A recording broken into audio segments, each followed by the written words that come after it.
Okay, students, welcome to another session of Introduction to Computing and Social Media Lab. तो आज हम topic जो discuss करेंगे वो है form. We are going to learn how to create HTML forms. ठीक है. कुछ चीज़ें मैं थोड़ी एंड पे बताऊंगा वो रिगार्डिंग लैब एग्ज़ाम वगैरह, इसलिए ताकि स्टूडेंट्स ज़रा इकट्ठे हो ले, तो तब तक हम अपना लेक्चर कंटिन्यू करते हैं. ठीक है, तो जो एग्ज़ाम से रिलेटेड कोई थोड़ी बहुत क्वेरीज होंगी तो वो हम एंड पे डिस्कस करेंगे. So what we are going to learn in this session is we are going to create an HTML form जो आपके पास contact us का या कोई भी फॉर्म, इवन आपने न्यू यूज़र बनाना है उसके लिए भी फॉर्म वो उसको बनाने देखेंगे. उसकी फील्ड्स होती हैं और मेनली जो फील्ड्स होती हैं उसमें टेक्स्ट फील्ड्स होती हैं. मसलन आप नाम लेते हैं, नेम, फादर्स नेम.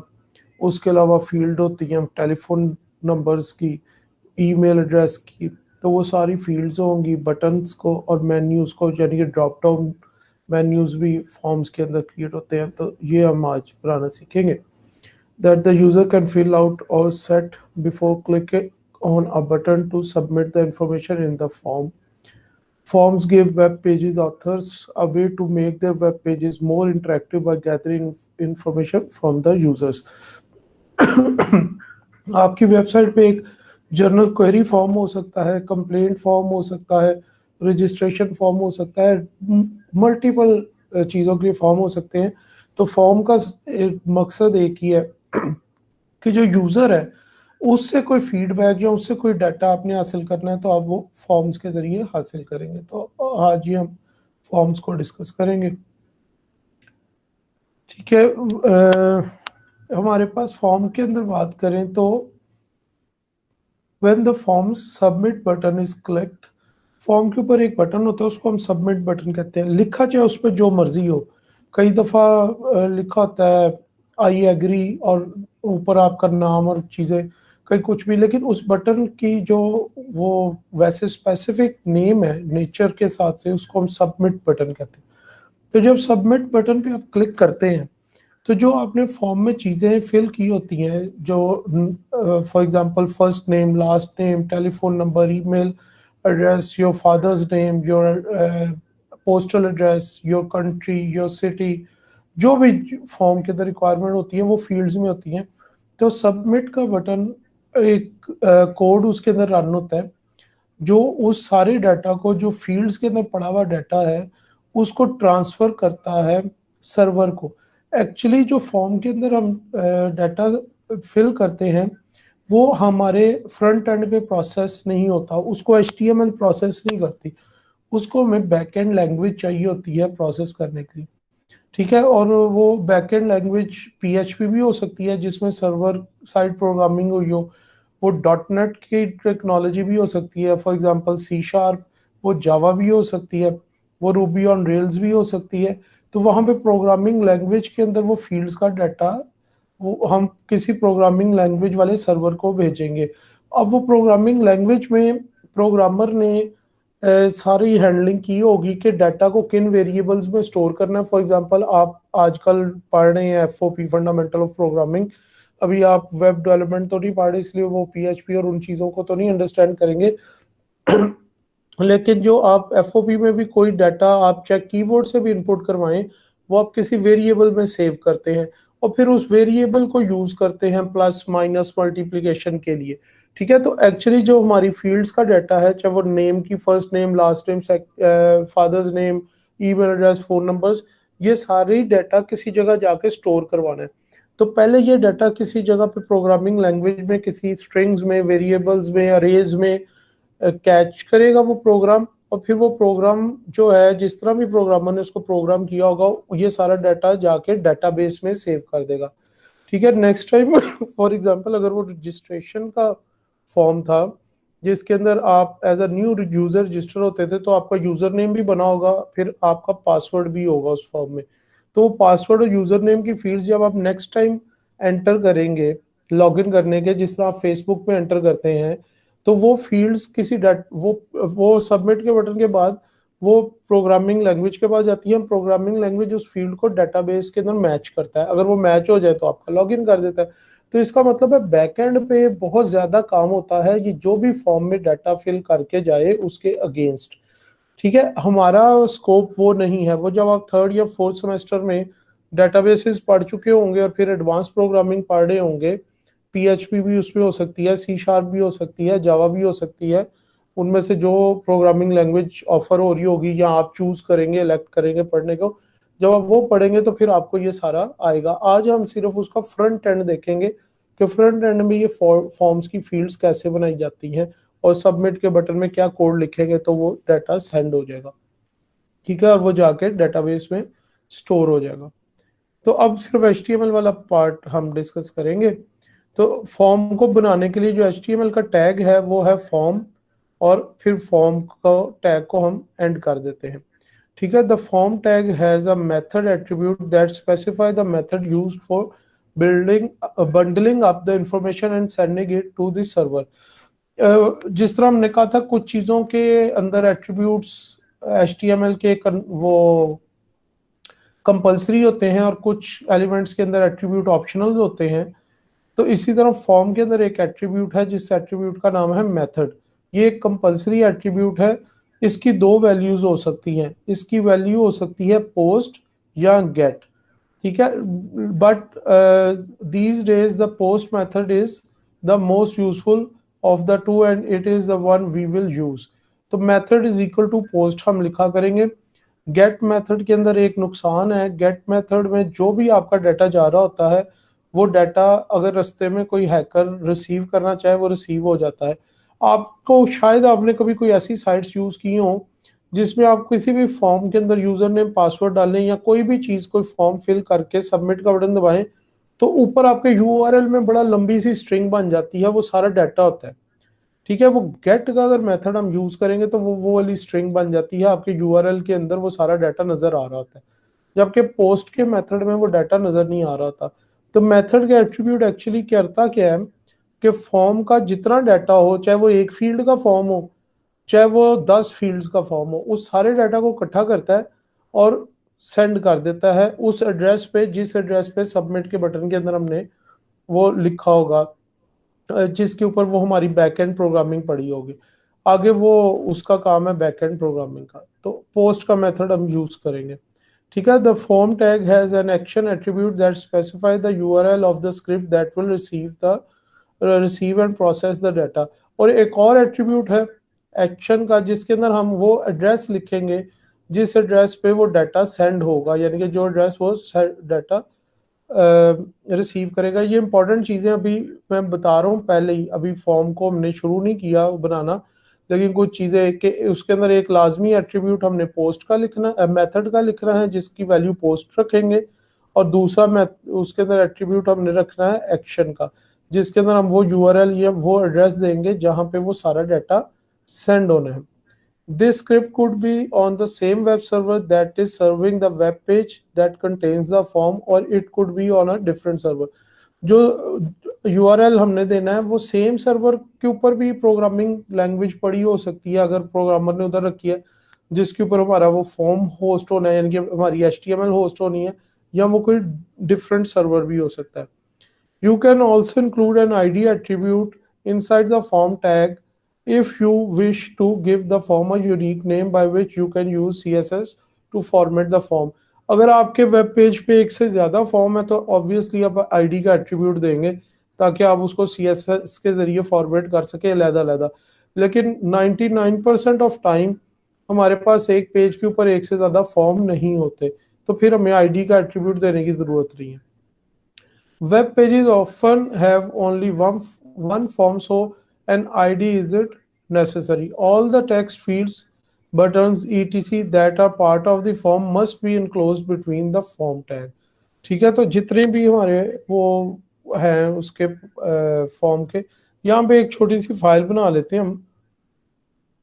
कुछ अगर हमने उसके अंदर फॉर एग्जांपल इधर ही बना लेता हूँ न्यू फोल्डर, एक हम बेसिक HTML की फाइल बना लेते हैं। मैं ज़रा व्यू फॉन्ट साइज थोड़ा सा इंक्रीज कर दूं।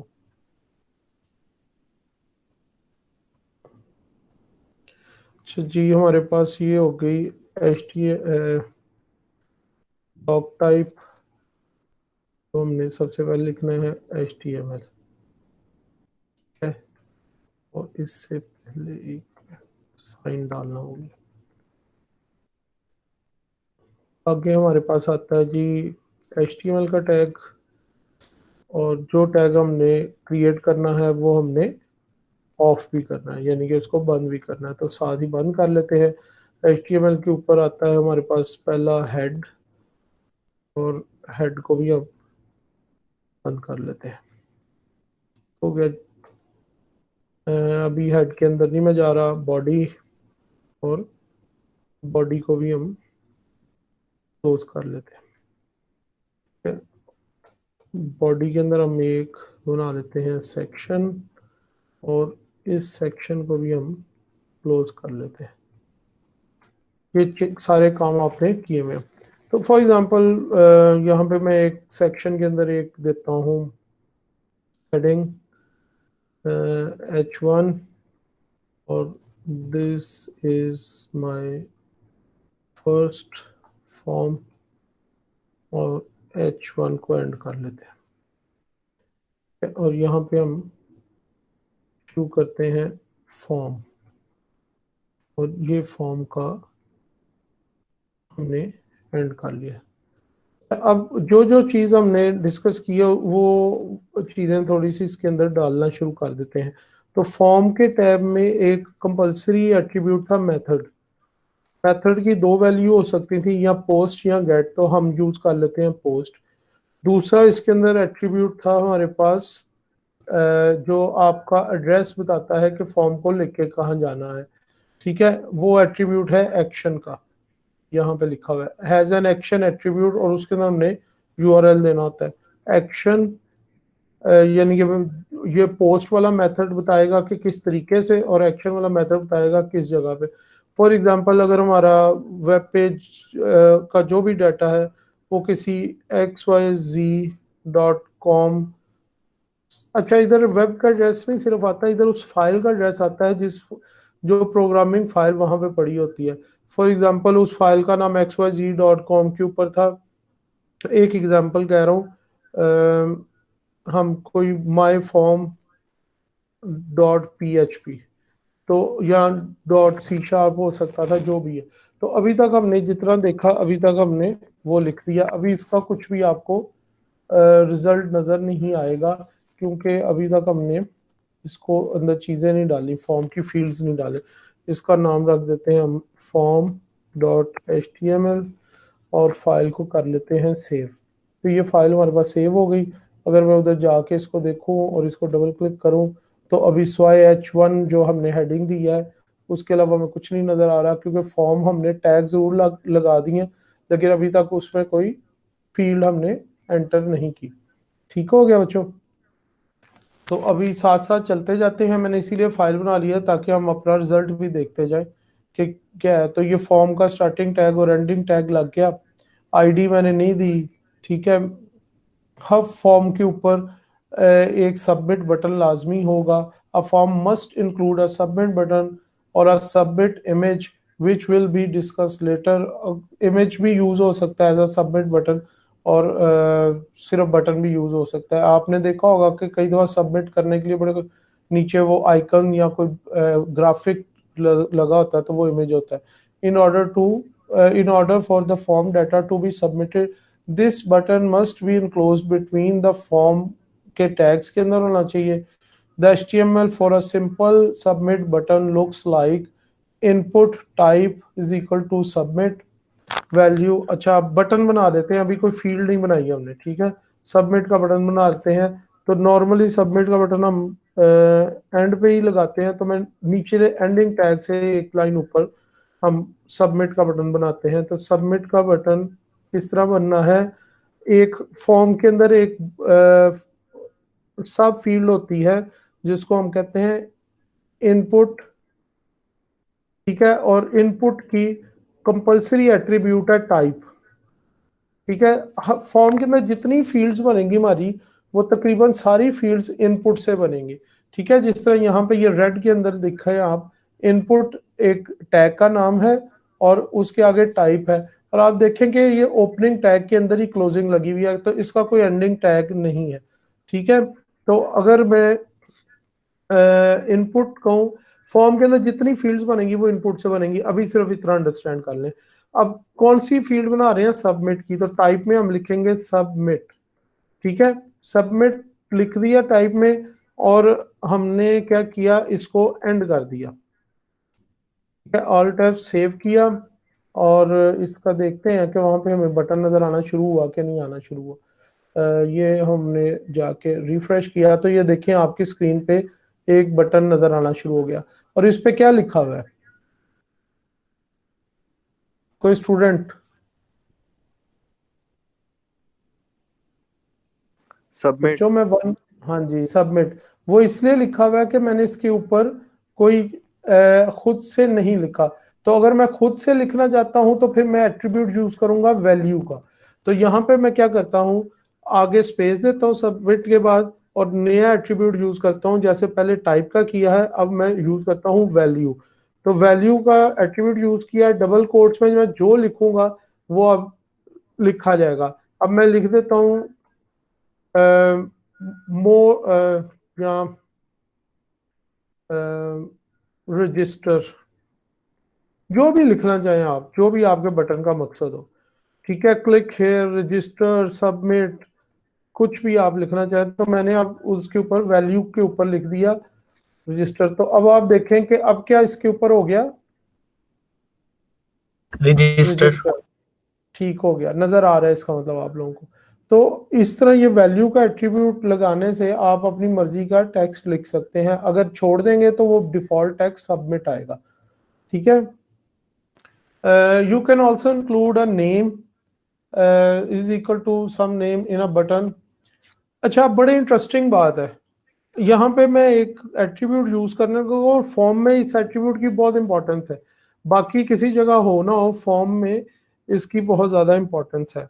ठीक है, यहाँ पे मैं कहता हूँ जी इसका नाम रख दें न्यू यूजर। ठीक है, अच्छा, अब इसका मुझे कोई फायदा सोच के बताए क्या होगा नेम का।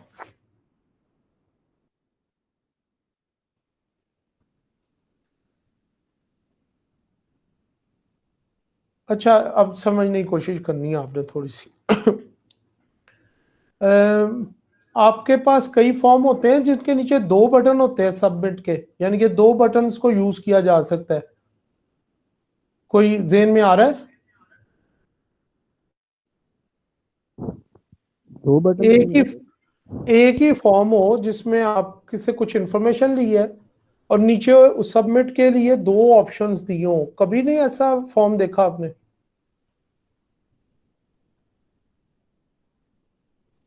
No sir. नो अभी सर। मैं याद कराऊंगा, याद आ जाएगा। बच्चे, कई दफा किसी फॉर्म के नीचे दो ऑप्शंस होती हैं। एक में लिखा होता है गेस्ट सबमिट कर दें इधर, दूसरे में लिखा होता है रजिस्टर यूजर सबमिट करें। या फिर कई फॉर्म ऐसे होते हैं जिसमें मुख्तलिफ होता है, उसमें लिखा होता है कि अगर आपने एक ऑप्शन सेलेक्ट करनी है तो ये वाला बटन से कर रहे हैं। मतलब मल्टीपल ऑप्शंस हो सकती है ना, आप पेड यूजर भी हो सकते हो किसी साइट के, और किसी साइट के फ्री यूजर भी हो सकते हो। तो फॉर्म फिल करने के बाद नीचे दो बटन हो सकते हैं, पेड यूजर, फ्री यूजर। तो आप जिस तरफ वाले यूजर में आप जाएंगे उस तरह डाटा जाएगा। अब समझ आई? सर। Yes sir. अच्छा, अब नेम और आईडी का फर्क समझ लेना। नेम के एट्रीब्यूट कहीं पे भी यूज हो सकता है, आज तक हमने नहीं यूज किया था, हम यूज करते थे आईडी। ठीक है, फर्क दोनों में ये है कि जो आईडी का एट्रीब्यूट होता है वो ट्रेवल नहीं करता। जब फॉर्म सबमिट होगा, आईडी का एट्रीब्यूट उस फॉर्म के साथ नहीं जाएगा। आईडी का एट्रीब्यूट यूज होता है सिर्फ आपकी सीएसएस वगैरह की फॉर्मेटिंग अप्लाई करने के लिए, जिधर आपने अपने कंप्यूटर के ऊपर अप्लाई करना हो। जबकि नेम का एट्रीब्यूट साथ ट्रेवल करता है। ये जरूरी नहीं कि आप इसे भी सीएसएस अप्लाई कर सकते हैं, लेकिन वो हम आईडी से करते हैं, नेम से नहीं करते। नेम का एट्रीब्यूट साथ जाता है डाटा के। अब आप सोचें कि अगर दो बटन थे, मैं दूसरा बटन भी बनाने लगा।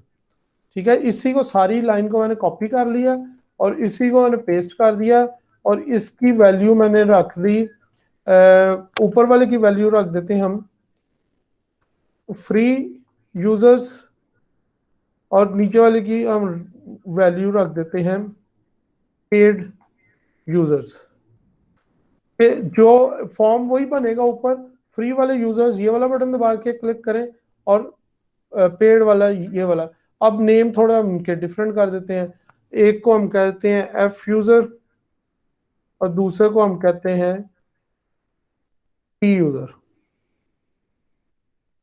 अच्छा, अब ये नेम जब साथ जाएगा तो इससे पता लगेगा सर्वर को कि ये कौन से बटन से दबा के आया है। अगर अगर हमने ये साथ नाम ना दिया होता तो सर्वर को कभी भी पता ना लगता कि जो ये फॉर्म का सारा डाटा है जिसके अंदर first name, last name, user name, password और ईमेल एड्रेस और जो कुछ भी है वो किस बटन से। तो जहां पे एक से ज्यादा बटन हो उधर हमें नेम की फील्ड जरूर डालनी पड़ती है। लेकिन अब एक चीज और गैस करें, अब मेरे पास अगर फर्स्ट नेम है एक फील्ड, लास्ट नेम है एक, फादर्स नेम की फील्ड है, तीन फील्ड्स हैं जिसके अंदर सिर्फ नाम आने हैं। तो अब सर्वर को कैसे पता लगेगा, उसको तीन नाम मिलेंगे, तो सर्वर को कैसे पता लगेगा कि फर्स्ट नेम कौन सा है, लास्ट नेम कौन सा है और फादर्स नेम कौन सा है। तो अगेन उन सारी फील्ड्स के अंदर आपको नेम की एट्रीब्यूट बहुत जरूरी यूज करना पड़ेगा। फर्स्ट नेम का फॉर एग्जांपल आप नाम भी फर्स्ट नेम रख दें, नेम भी, और सेकंड नेम का नेम सेकंड नेम रख दें, फादर्स नेम का नेम फादर्स नेम रख दें, तो नेम का एट्रीब्यूट साथ जाएगा तो सर्वर को पता लगता रहेगा ये कौन सी फील्ड है। और फिर सर्वर उसी तरह जो भी प्रोग्रामर ने उसकी प्रोग्रामिंग की होगी डेटाबेस में डाटा रखने के लिए वो प्रोग्रामिंग होती रहेगी। तो इसको सेव करते हैं और देखते हैं हमारे पास अब दो बटन नजर आ रहे होने चाहिए। तो ये फ्री यूजर और पेड यूजर दो बटन आ गए। इनके दरमियान अगर मुझे ये नई दूसरी लाइन पे लाना है तो आप एक चीज याद रखें कि इनपुट का जो टैग है वो इनलाइन टैग है। इनलाइन टैग वो होते हैं जो अपने आगे स्पेस खाली नहीं करते, नई लाइन शुरू नहीं करते। पैराग्राफ का टैग जहां पे पैराग्राफ एंड होता है तो क्या होता है, पैराग्राफ अपने आगे स्पेस को खत्म कर देता है। तो अब गैस करें मैं क्या करने लगा हूं, मैं पैराग्राफ के टैग को यूज करने लगा हूं इनके आगे पीछे। पैराग्राफ शुरू किया, पैराग्राफ एंड कर दिया, ठीक है। अब फायदा क्या होगा इसका कि पैराग्राफ के एट्रीब्यूट की वजह से ये अपने आगे की लाइन ब्रेक करेंगे और ये दोनों आगे पीछे की लाइन पे चले जाएंगे। अगर मेरी रिक्वायरमेंट ऐसी नहीं है तो मैं पैराग्राफ में नहीं डालूंगा।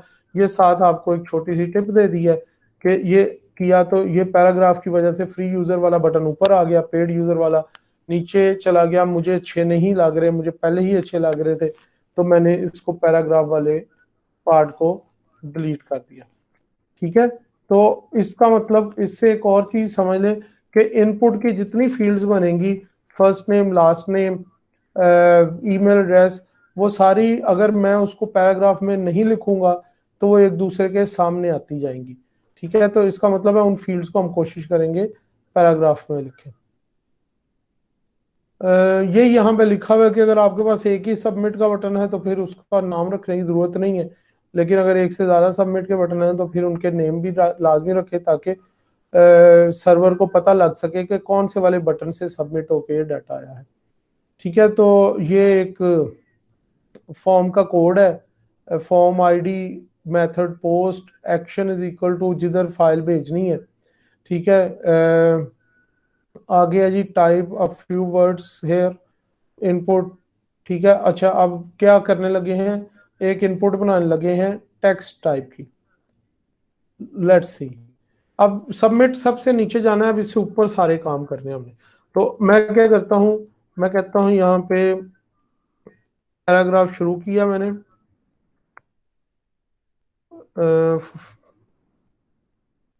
भी कोई टेक्स्ट भी लिख सकते हैं लेकिन मैं मीनिंगफुल लिखना चाह रहा हूं।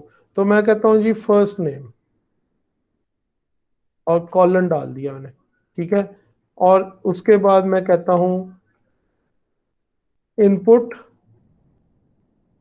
आगे कहता हूं type is equal to text, ठीक है, टेक्स्ट का टाइप का जो बटन बनाएंगे वो है वो टेक्स्ट टाइप लेगा। नेम इसमें बहुत ज़रूरी है क्योंकि मैंने एक से ज़्यादा टेक्स्ट टाइप के बटन बनाने हैं। तो नेम वो चीज़ है जिसकी मदद से सर्वर को पता लगेगा कि ये वाला डाटा कौन सी फील्ड से बिलोंग करता है। तो मैं इसका नेम भी मीनिंगफुल रखने के चक्कर में उसको मैं फर्स्ट नेम ही कह देता हूँ, या एफ नेम कह दें अगर आपने सेम नहीं रखना। तो एफ नेम इसको कह दिया मैंने, और ये मेरी फील्ड जो है फिलहाल इतनी करते हैं, आगे फिर देखते हैं इसको। तो ये क्योंकि इसकी एंडिंग टैग अलहदा नहीं है तो मैंने उसको साथ कर दिया और यहाँ पे मैंने पैराग्राफ को एंड कर दिया, सेव किया। और अब हम जाके इधर देखते हैं तो एक फील्ड बन गई होगी। उस फील्ड का नाम है, पैराग्राफ में लिखा था फर्स्ट नेम, और मैंने सिर्फ लिखा इनपुट टाइप टेक्स्ट। तो जब मैंने इनपुट टाइप लिखी थी ये सबमिट, तो बटन बन गया था। इनपुट टाइप टेक्स्ट लिखी तो ये टेक्स्ट बॉक्स बन गया। मुझे सिर्फ टाइप बतानी है, वो ब्राउजर खुद ब खुद वो चीजें बना रहा है और इसमें मैं अपना नाम लिख सकता हूँ। आप लोगों को नजर आ रहा होगा, ठीक है। तो ये टेक्स्ट फील्ड की बाकी चीजें मुझे नहीं बनानी पड़ी, मैंने सिर्फ एक छोटी सी कमांड लिखी है कि इनपुट टाइप जो है वो टेक्स्ट कर दो, ठीक है। और वो एक इनपुट टाइप बन गई और उसको मैंने पैराग्राफ में इसलिए लिखा है ताकि अगली फील्ड बनाऊं।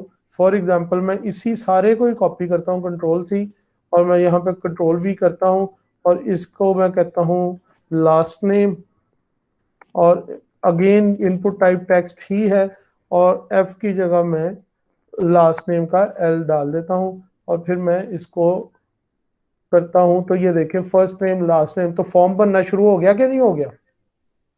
यस सर, बनना शुरू हो गया। हाँ, तो ये देखें this is my first form, heading आ गई, फर्स्ट नेम की फील्ड बन गई, लास्ट नेम की फील्ड बन गई। लेट्स सी आगे और क्या क्या ऑप्शंस है। ठीक है, ये इस कोड का, ये जो ऊपर कोड देखा था ये रेड कलर में, इस कोड का ये है type of few words here और टेक्स्ट फील्ड। मैंने टाइप ऑफ फ्यू वर्ड्स की एग्जांपल की जगह मैंने फर्स्ट नेम लिख दिया था और ये उसका हो गया। ठीक है जी, ये अब फील्ड्स के बारे में प्रॉपर इंफॉर्मेशन मैंने आपको पहले ही दिखा दी है, लेकिन प्रॉपर स्लाइड पे अभी आ रहा है। तो सबसे पहले टेक्स्ट फील्ड्स है। You create text fields where users can enter a line of text with HTML। ठीक है, input type is equal to text. तो इनपुट तो टैग हो गया, टाइप जरूर हमने लिखनी है, कंपलसरी एट्रीब्यूट है। बटन के लिए सबमिट था, इसके लिए बॉक्स, टेक्स्ट बॉक्स के लिए टेक्स्ट है। उसका कोई नेम रख दिया, इनपुट नेम मैंने एफ नेम और एल नेम रखा था, और CSS अप्लाई करने के लिए आईडी अलहदा रख दी। मैंने अभी नहीं रखी आईडी क्योंकि फिलहाल मैं CSS नहीं अप्लाई करने लगा। Size is equal to N, max length is equal to M. ठीक है, तो ये करके देखते हैं कुछ चीजें जो नहीं आई हैं। टाइप फर्स्ट नेम, ये इसके आगे, अच्छा एट्रीब्यूट चाहे आप टाइप का आगे लिख देते, नेम का पहले लिख देते, कोई फर्क नहीं पड़ता। एट्रीब्यूट की किस आपने तरतीब क्या रखी है, सीक्वेंस क्या रखा है, इट डजंट मैटर। तो मैं नेक्स्ट एट्रीब्यूट यूज करने लगा हूं जो इधर यहाँ पे उन्होंने यूज किया हुआ है साइज का। तो साइज इक्वल टू एन का मतलब है जो भी वैल्यू आप देना चाह रहे हैं। ठीक है, तो मैं कहता हूं जी साइज इक्वल टू, मैंने फॉर एग्जांपल 30 कर देते हैं। सेव किया और उसको जाके रिफ्रेश करते हैं। तो अब आप देखें कि फर्स्ट नेम का जो फील्ड साइज है वो लास्ट नेम से ज़्यादा बड़ा हो गया। इसका मतलब है डिफ़ॉल्ट फील्ड साइज जो था वो छोटा था 30 से। ठीक है, तो आपने जो फील्ड साइज रखना हो वो साइज के अंदर होता है। और ये 30 बेसिकली क्या है, करेक्टर्स है। करेक्टर्स का क्या मतलब है, कितने मैं करेक्टर्स एंटर करूंगा तो उतनी जगह में, जितनी जगह में वो 30 करेक्टर्स एंटर हो सकते हैं। मतलब 1 2 3 4 5 6 7 8 9 0, फिर 1 2 3 से शुरू हो जाए, तो ये 30 करेक्टर्स एंटर होने तक 30 जितनी इसकी विड्थ हो गई है, ये है साइज। आगे एक और, ये ऑप्शनल है, आगे एक और ऑप्शनल है मैक्स लेंथ। ये हमारे पास दूसरा ऑप्शनल है मैक्स लेंथ। ठीक है, तो max length is equal to जो भी उसके अंदर वैल्यू डाले, तो मैक्स लेंथ मैं कहता हूँ जी 40 कर दें। ठीक है, अब इनका फर्क क्या है, कौन बताएगा?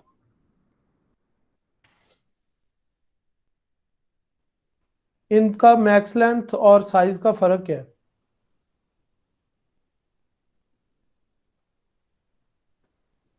कोई गैस कर लो यार, कोई तुक्का लगा दो, इंटरेक्टिव है, टू वे कम्युनिकेशन करनी है। सर वेट ज्यादा हो गई तो का गलत। वेट तो साइज से ज्यादा हो रही थी असल में। याद रखें, जो साइज है वो इसकी, जो आपको वो नजर आ रही है कितनी जगह ले रहा है, ये बॉक्स कितना बड़ा नजर आ रहा है, और मैक्स लेंथ वो है कि इसमें डाटा कितना आएगा। तो ये 30 करेक्टर्स जितना नजर आ रहा है, लेकिन डाटा इसमें अब 40 करेक्टर्स आ सकते हैं, जो कि स्क्रॉल करते जाएंगे। मतलब मैंने पहले 3-4 करेक्टर मैंने ए डाल दिए, अब आगे मैं कोई और करेक्टर डालूंगा, तो ये देखेंगे जब फील्ड एंड होगी तो ए गायब होने शुरू हो गए, मेरे करेक्टर और एंटर होते जा रहे हैं।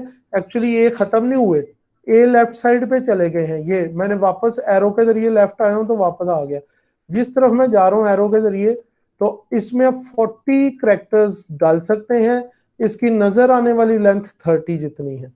ठीक है, तो समटाइम्स ओके। आपके पास कुछ फील्ड्स ऐसी होती हैं जिसमें आपने, फॉर एग्जांपल अगर आप एक ही फील्ड में फुल नेम ले रहे हैं, तो फुल नेम बनता है मोहम्मद आबिद उन कादिर मेरा। कुछ लोग हैं मिडल ईस्ट से बिलोंग करने वाले, उनके नाम इनसे भी लंबे होंगे, तो आपको फील्ड वहां पे बुरी लगेगी एक बहुत लंबी फील्ड डालते वक्त। तो आप फील्ड का साइज लिमिटेड ही रखेंगे, लेकिन उसमें करेक्टर्स आप उनसे फिल करवा सकते हैं ज्यादा भी। तो ये दो ऑप्शनल एट्रीब्यूट्स हैं जो बड़े इंपॉर्टेंट हैं बाय द वे। इनका फर्क भी आपको पता लग गया, साइज और मैक्स लेंथ का फर्क क्या है। और value is equal to something default text, और कुछ फील्ड्स के अंदर आप डिफॉल्ट वैल्यूज डाल देते हैं। ठीक है, मैं जरा इसको दोबारा नॉर्मल लेंथ भी ले आऊं, क्योंकि वो फिर अजीब लग रहा है। इसको इतने को मैं डिलीट कर देता हूं, अभी हमें इसकी जरूरत नहीं, हम डिफॉल्ट रहने देते हैं। जी, जो मैं अभी बता रहा था कि डिफॉल्ट वैल्यू वो होगी, वो वैल्यू जो अगर यूजर इस फील्ड को खुद से पुर ना करना चाहे तो ऑलरेडी फील्ड हो, उस वैल्यू को डिफॉल्ट कहते हैं। फॉर एग्जांपल, अगर एक फॉर्म यूज करना है 99% of time university of south Asia के स्टूडेंट्स ने, ठीक है, वो बना ही यूनिवर्सिटी ऑफ साउथ एशिया के स्टूडेंट्स के लिए है, लेकिन कोई 1% चांस है कि उसका कोई किसी और यूनिवर्सिटी का स्टूडेंट भी वो फॉर्म फिल कर दे, तो हम क्या करेंगे, डिफॉल्ट उसके अंदर यूनिवर्सिटी ऑफ साउथ एशिया लिख देंगे। ठीक है, लेकिन अगर वो कोई रिमूव करके चाहेगा नहीं तो एंट्री करना, तो वो उसमें कर देगा। मैं करके दिखाता हूँ। इसको मैं कॉपी करता हूँ, एक नई फील्ड बनाते हैं, उस फील्ड का नाम रख देते हैं सिटी।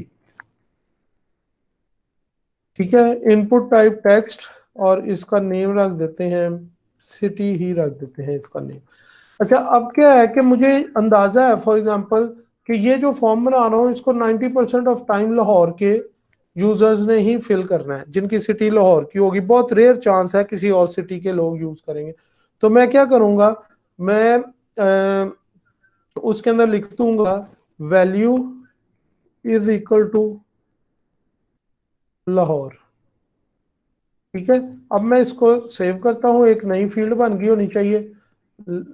ये देखें, एक सिटी की फील्ड बन गई है, और वो ऑटो फील्ड है पहले ही, उसके अंदर लाहौर लिखा हुआ है ऑलरेडी। लेकिन अगर मैं उसको सिलेक्ट करके डिलीट करता हूँ और कुछ और लिखना चाहता हूँ तो वो भी मुझे अलाउ करता है। तो वैल्यू की ये हमारे पास ऑप्शन है कि अगर हमारे पास कोई ऐसी फील्ड्स हैं जिसमें हम कुछ डिफॉल्ट वैल्यूज पहले से ही रखना चाहते हैं, और अगर यूजर उसको चेंज ना करना चाहे, सबमिट करे, तो वो वैल्यू सबमिट हो जाएगी।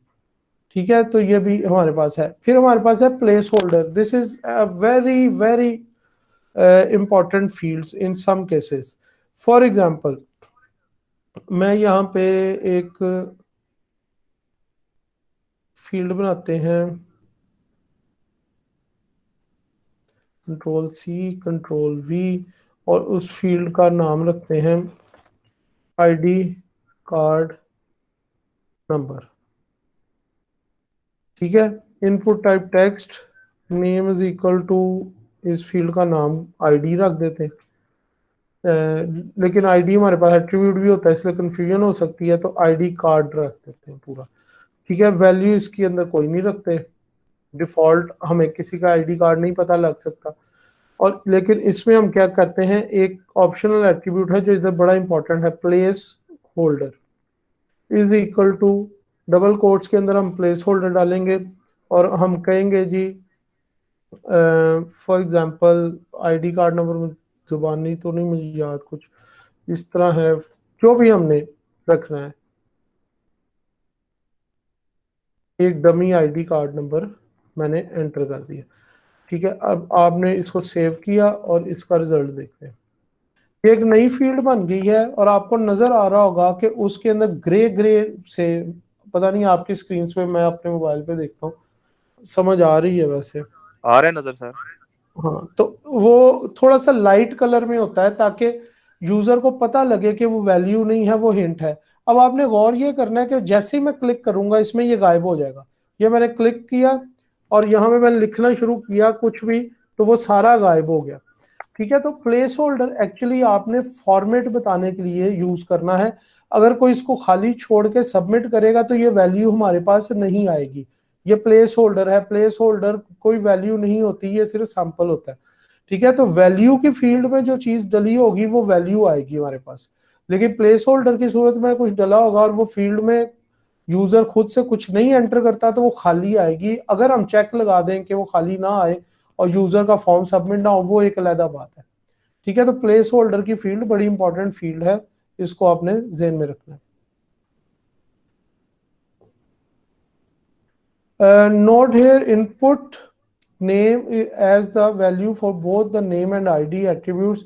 These attributes can actually have different values, but it is very common to use the same value for both attributes as they are included, if they are included. वो कह रहा है कि जो ID sometimes हम use करते हैं, मसलन यहाँ पे ID is equal to input name है और नेम को भी हमने इनपुट नेम रखा है, तो कहता है कि ये जरूरी नहीं कि आप सेम ही रखो, लेकिन सेम रखने से आपको खुद ही आपको आइडेंटिफिकेशन में आसानी होगी।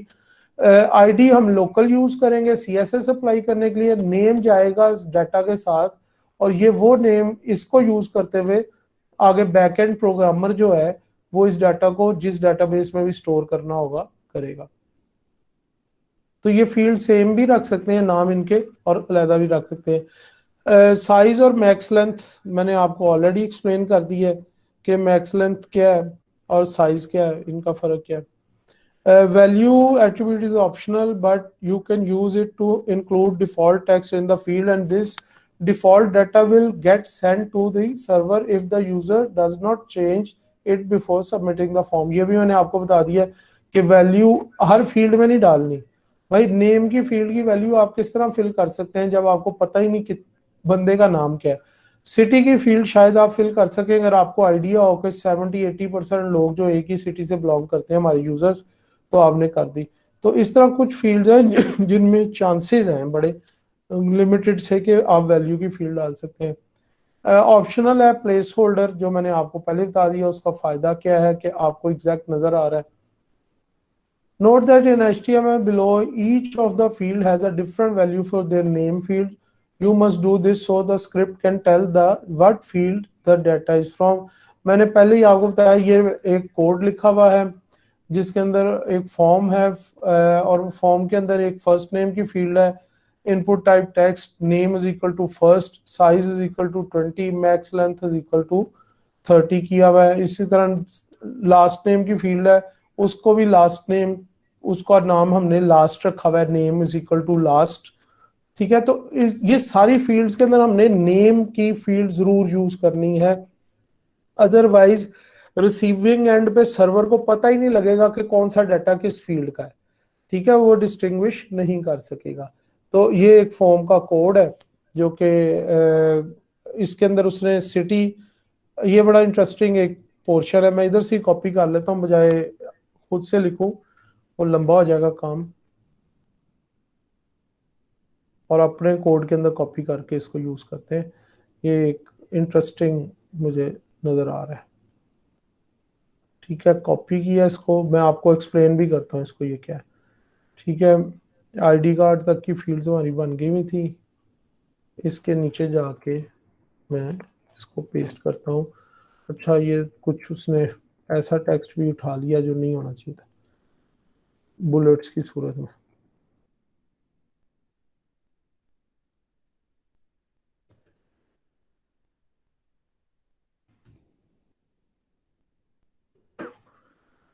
थोड़ी सी क्लीनिंग करनी पड़ रही है, कॉपी पेस्ट के थोड़े बहुत नुकसान भी होते हैं, उसने कुछ बुलेट्स भी उठा लिए।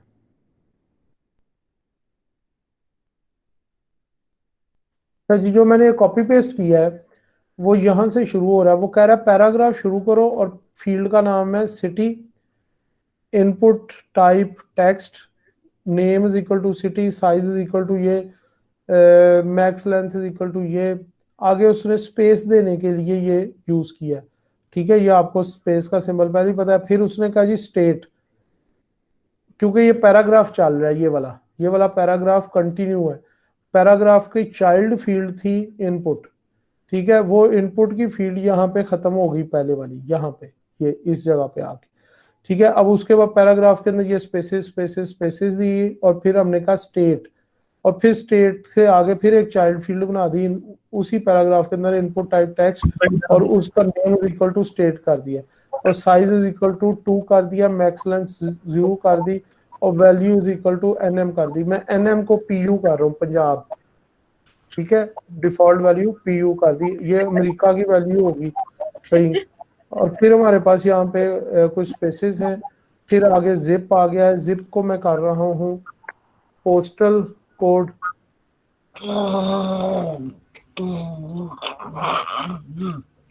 ये किसका माइक चल रहा है?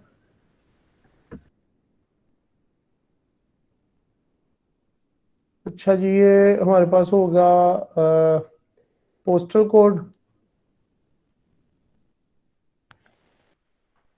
Input type text, name is equal to zip की बजाय इसको पी कोड कर देते हैं, साइज जो भी है मैक्स लेंथ थी। तो अब इसको देखते हैं, होपफुली यहाँ पे ये पैराग्राफ एंड हुआ है, यहाँ से शुरू हो गया। ठीक है, ये 3-4 चीजें एक ही पैराग्राफ में है। अब आपको रिजल्ट समझ आएगा कि इसका क्या है।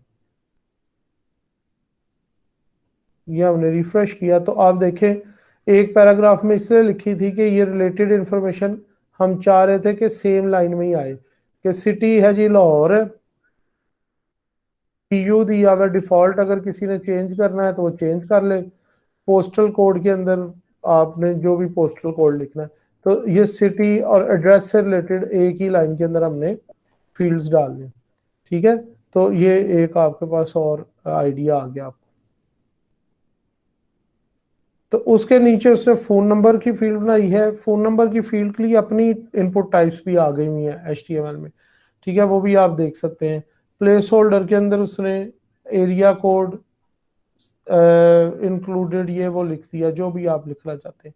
ठीक है, फॉर एग्जांपल अगर हम भी यहाँ पे बनाए, अभी इसको करते हैं न्यू पैराग्राफ में, पी स्टार्ट किया और मैं कहता हूँ जी फोन नंबर, और आगे हम कहते हैं फोन का पी बड़ा कर ले, आगे हम कहते हैं जी इनपुट की फील्ड है, इनपुट का टैग है type is equal to text.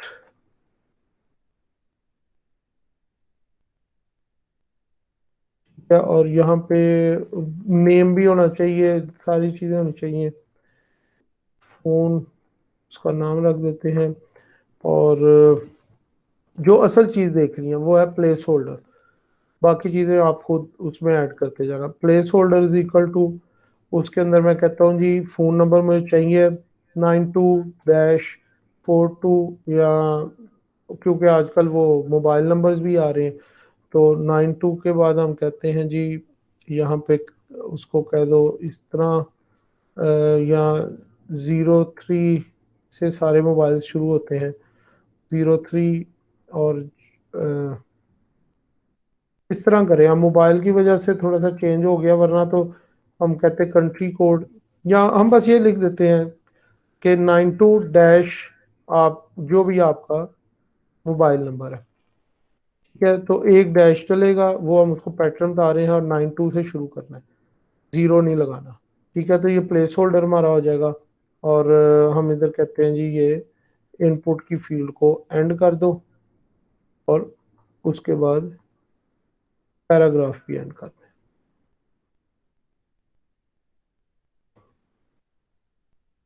दो, सेव। और इसको जाके हम रिफ्रेश करते हैं, तो ये नीचे हमारे पास एक फोन की फील्ड भी बन गई जिसमें वो प्लेस होल्डर भी आ गया। अभी तक यहाँ तक हमने कंप्लीट कर लिया।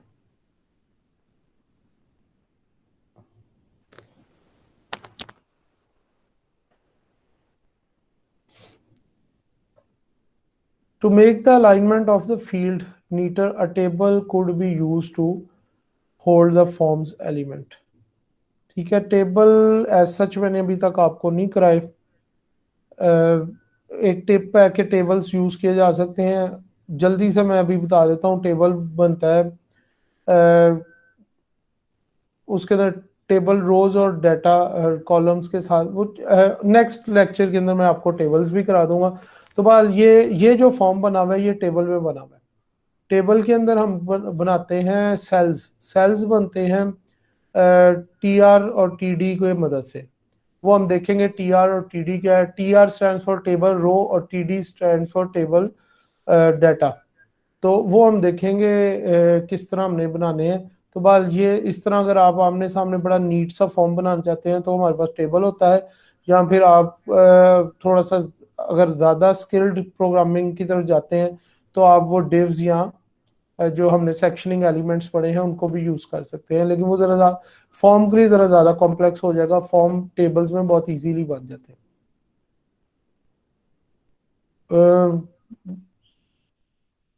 वो ये नीचे भी लिखा हुआ है कि बहुत सारे लोग फॉर्म्स बनाने के लिए टेबल्स को पसंद नहीं करते, इसलिए आप सीएसएस की पोजीशनिंग एलिमेंट को यूज़ करके पोजीशनिंग को यूज़ करके आप कर सकते हैं। ये एक फॉर्म का कोड लिखा हुआ है, लेट्स कॉपी इट और इसका रिजल्ट देखते हैं।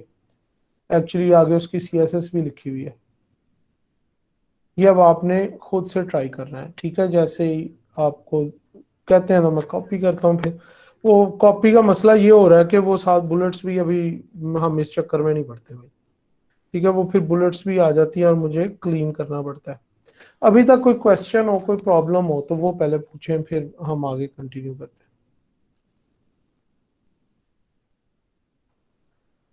जी बच्चों। सर वो मैंने आपसे ना वर्ड प्रेस के बारे में एक चीज पूछनी थी। बच्चे अभी तो इस टॉपिक के ऊपर पूछ रहा हूँ, वो पूछते हैं, उसके लिए भी करते हैं टाइम। नो सर, क्लियर है। अभी तक आ रही हैं चीजें समझ? Yes sir. Yes sir. चले, तो फिर थोड़ा सा यस और सर। थोड़ा सा और देखते हैं, उसके बाद इसको फिर आपको मैं थोड़ा सा टास्क दे दूंगा, आप इसको कंप्लीट करना।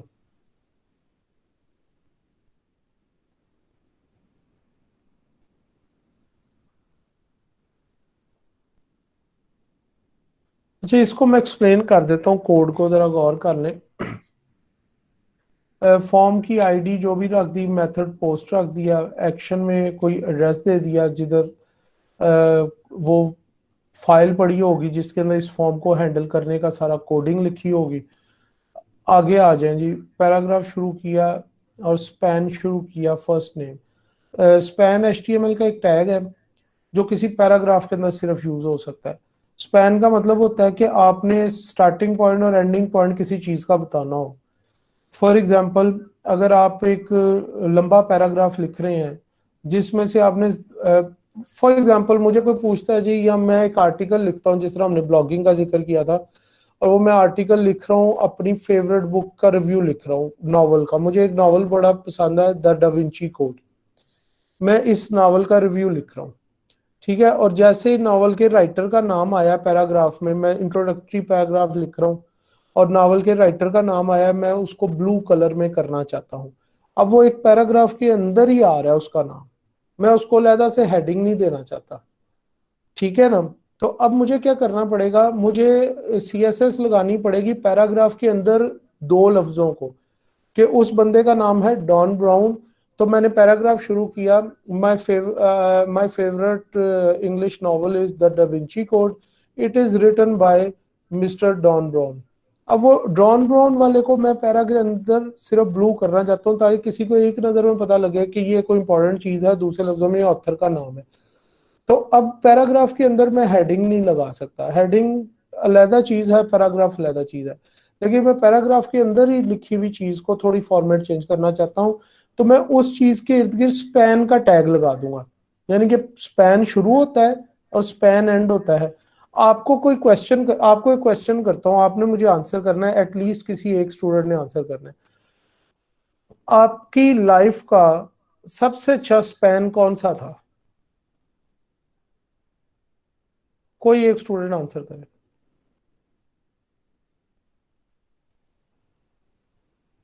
अभी तक जो आपकी लाइफ गुजरी है उसके अंदर आपका सबसे अच्छा आपको स्पैन कौन सा याद है? उर्दू में कहते हैं दौर कौन सा याद है आपको सबसे अच्छा दौर? बचपन का सर। उसकी कोई बाउंड्री बताएं, कब से लेके कब तक का? वो स्कूल लाइफ हो सकती है, वो कॉलेज लाइफ हो सकती है, वो बिफोर गोइंग टू स्कूल हो सकती है, कोई ना कोई उसका स्टार्टिंग पॉइंट होगा, कोई ना कोई उसका एंडिंग पॉइंट होगा। School life sir. School life.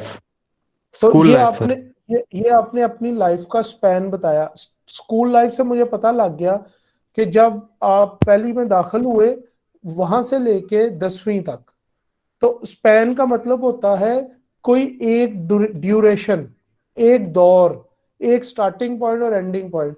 तो ये स्पैन एग्जैक्ट वही करता है। अगर हमारा एक लंबा पैराग्राफ हो और उसमें से हमने एक लाइन को सीएसएस अप्लाई करके कुछ चेंज करना हो, तो मुझे सीएसएस को किस तरह बताऊंगा कि वो कौन सी लाइन है, या वो कौन सा लफ्ज है, या वो कौन से दो लफ्ज हैं, या वो कौन से तीन लफ्ज है? तो सीएसएस को बताऊंगा यहां से शुरू करो और यहां तक एंड करो। वो शुरू और एंड किस टैग से बताना है? स्पैन से, SPAN। और फिर उस स्पैन को कोई क्लास दे देनी है या आईडी दे देनी है। और फिर जब मैंने सीएसएस अप्लाई करनी है और वो क्लास को यूज करके अप्लाई कर दूंगा, तो उस क्लास के जितने स्पैन मैंने बनाए होंगे वो सारों पे अप्लाई हो जाएगी सीएसएस। मतलब अभी मैंने जो आपको क्वेश्चन किया था कि आपका फेवरेट दौर कौन सा था, तो आप में से अक्सर लोगों ने कहा स्कूल का दौर था। तो एक स्पैन है, 10 ईयर्स का स्पैन है। तो अगर मैं नेक्स्ट कहूँ कि वो जो 10 ईयर्स के स्पैन में आपके वाक्य हैं, वो मुझे उस पर ऐसे लिख के दिखाए। ठीक है, तो स्पैन को स्टार्टिंग और एंडिंग टाइम है। तो इस तरह इधर स्पैन को यूज किया उसने फॉर्मेट करने के लिए। स्पैन से ना कोई चीज ऐड होगी ना कोई चीज रिमूव होगी। तो ये पैराग्राफ स्टार्ट हुआ है आपको मेरी स्क्रीन पे, अब जरा गौर करें। और वो साथ ही एक स्पैन शुरू कर दिया और फर्स्ट नेम लिखा है और स्पैन एंड कर दिया।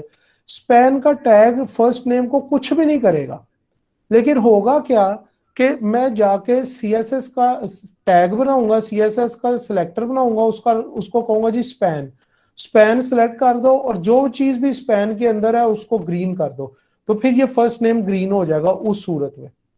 ठीक है, तो हमें यहाँ पे इसलिए आपने घबराना नहीं है। अब ये स्लाइड पढ़ेंगे, वो इमरान खान वाला घबराने वाली बात नहीं मैं कर रहा, मैं जेन्युइन बात कर रहा हूँ। आपने घबराना नहीं, स्पैन का मतलब अब आपको समझ आ गया, बेशक पहले नहीं यूज किया हुआ था। तो ये जो चीजें हम स्पैन के अंदर रखते हैं, जब तक उस स्पैन को हम कोई प्रॉपर्टी अप्लाई नहीं करेंगे तो उनकी लुक एंड फील में कोई फर्क नहीं आएगा, समझे, वहां पे कुछ भी नहीं था।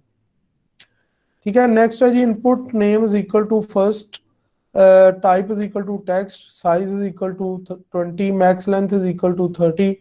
अब फिर स्पैन शुरू किया, उसको एक क्लास दे दी एज टू लास्ट नेम। ठीक है, तो इस तरह ये आगे इसलिए स्पैन यूज हुए में कि ये देखें आगे इसकी सीएसएस लिखी हुई है कि फॉर्म 4 के स्पैन को पोजीशन कर दो एब्सोल्यूट, उसकी विड्थ इतनी रखो, उसको लेफ्ट पे ले जाओ, 0 पिक्सल पैडिंग लेफ्ट से, और जो भी ये सीएसएस आपने सारी की हुई है। तो स्पैन्स यूज करने का फायदा ये था कि स्पैन्स को हमने इधर इस सीएसएस के जरिए फॉर्मेटिंग दी है। एक्चुअली फर्स्ट नेम भी स्पैन के अंदर है, लास्ट नेम भी स्पैन के अंदर है, इस तरह जो जो चीजें, सिटी भी स्पैन पे है, तो उनको जिस जिसको जर्नल स्पैन मिला हुआ है उसको ये प्रॉपर्टीज अप्लाई हो जाएंगी। तो अब आपने ये इस कोड को भी समझना है HTML, और उसके ये स्टाइल को CSS को भी अंडरस्टैंड करना है। मैं डिटेल में जाऊंगा तो फिर पूरा लेक्चर इसी पे गुजर जाएगा।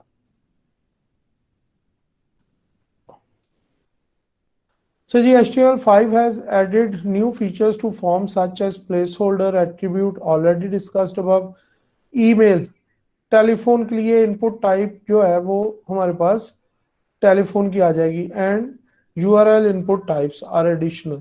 तो अगर मैं फॉर एग्जांपल यहाँ पे एक काम करते हैं कि हमारे पास ये कोड के अंदर हमने कहीं टेलीफोन नंबर लिखा हुआ है, इसको हम टाइप चेंज करके देखते हैं। इसको हम करते हैं जी टेल। मैंने आज तक वैसे यूज नहीं किया, हम लोग वो पुराने तरीके यूज करते आ रहे हैं, लेकिन let's see.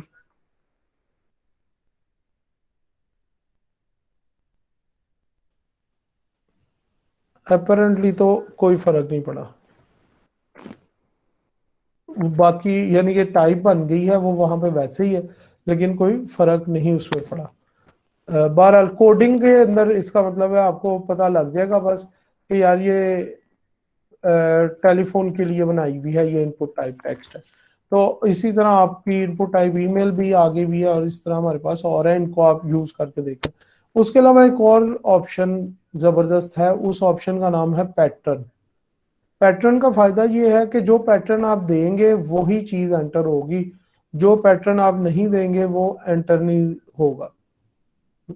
For example, the telephone number field in the example above uses a pattern slash D3 D3 D3 D4।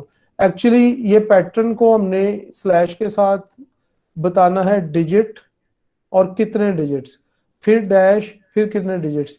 ये करके देख लेते हैं, आपको भी इसका समझ आ जाएगा। एक मिनट, यहां से मैं इतना उठाता हूँ इसको, कोड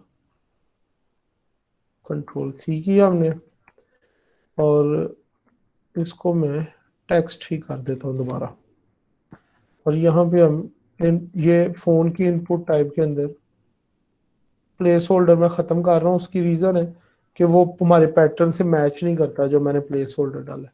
तो मैंने किया पैटर्न इज इक्वल टू ये, और हमारे पास ये कंप्लीट हो गई और टैग एंड हो गया। सेव किया और इसको जाके करते हैं रिफ्रेश।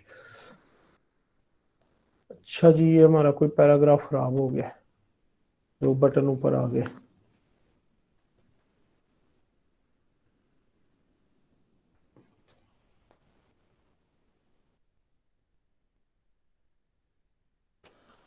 चलिए इसको बाद में ट्रबल शूट करेंगे।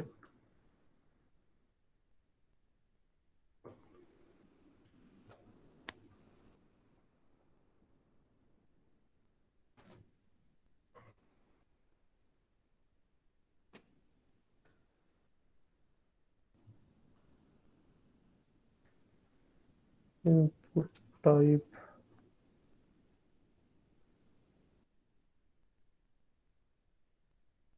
कॉपी पेस्ट के बहुत मसाइल हैं, वो टेक्स्ट से उसको किसी और तरीके से।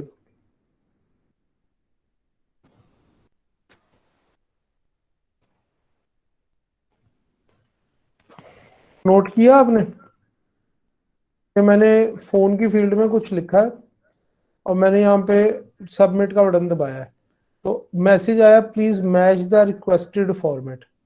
रिक्वेस्टेड फॉर्मेट क्या है? रिक्वेस्टेड फॉर्मेट है पैटर्न के अंदर लिखा हुआ डी, यानी कि डिजिट करो 3, फिर एक डैश, फिर 3 डिजिट, फिर एक डैश, फिर 4 डिजिट। अब इसके लिए कंपलसरी हो गया है प्लेस होल्डर। प्लेस होल्डर के बगैर यूजर को पता नहीं लगेगा कि क्या चाहिए। तो मुझे क्या करना है, मुझे प्लेस होल्डर समझाना है। मुझे यहाँ पे लिखना है फॉर एग्जांपल 1 2 3 डैश 2 3 4 डैश 2 3 4 5। तो अब उसको समझ आ जाएगा कि किस फॉर्मेट के अंदर देना है, और मैं इसको जाके रिफ्रेश करूंगा पेज को। तो अब आप देखें प्लेस होल्डर में जिस तरह लिखा है, अगर मैं उसी तरीके से दूंगा तो फिर वो सबमिट हो जाएगा। मतलब मैं यहाँ पे कोई नंबर देता हूँ 3 डैश, फिर कोई 3 डिजिट डैश, और फिर अब 4 डिजिट। ठीक है, अब मैं अगर इसको दबाऊंगा तो वो वाला एरर नहीं आएगा। ये एरर क्यों आया? Your file could not be accessed. क्योंकि जो चीज जो एड्रेस मैंने यहाँ पे दिया हुआ है वो डमी एड्रेस है, इनपुट वो जो हमारा पोस्ट के अंदर है। ठीक है, ये हमारे पास था, किधर गया पोस्ट का एक्शन, ये वाला एड्रेस xyz.com/myform.php एग्जिस्ट ही नहीं करती। इसलिए जब मैं दबाऊंगा तो आगे से ये ऊपर आपको देखे ऊपर नजर आ रहा है वही एड्रेस, उसके ऊपर वो फॉर्म को रिसीव करने के लिए प्रोग्रामिंग पड़ी नहीं हुई। ठीक है, वो अलग बात है, लेकिन वो एरर नहीं आया। लेकिन अगर मैंने ये पूरा नहीं किया फोन नंबर और अब मैं दबा रहा हूँ तो अब फॉर्म सबमिट नहीं हो रहा, वो कह रहा है please match the requested format. तो इस तरह आप पैटर्न के जरिए चेक्स लगा सकते हैं कि कौन सा डाटा किस तरह आए। फॉर एग्जाम्पल आपको आईडी कार्ड के अंदर क्या नजर आता है,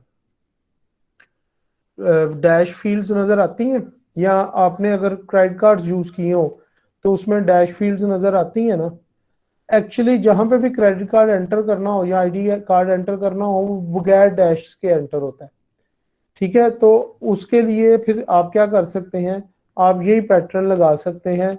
ये इस कोड को ही लिख सकते हैं यहाँ पे जो हमने फोन की फील्ड में लिखा, और बगैर डैश के लिख सकते हैं। मसलन मैंने यहाँ पे ये आईडी कार्ड की फील्ड को मैं चेंज कर रहा हूँ, मैंने प्लेस होल्डर भी चेंज कर दी है, और इधर आके मैं पैटर्न कहता हूँ d इज इक्वल टू, हमारे पास कितने हैं यहाँ पे 4 5 6 7 8 9 10 11 12 13 14 14।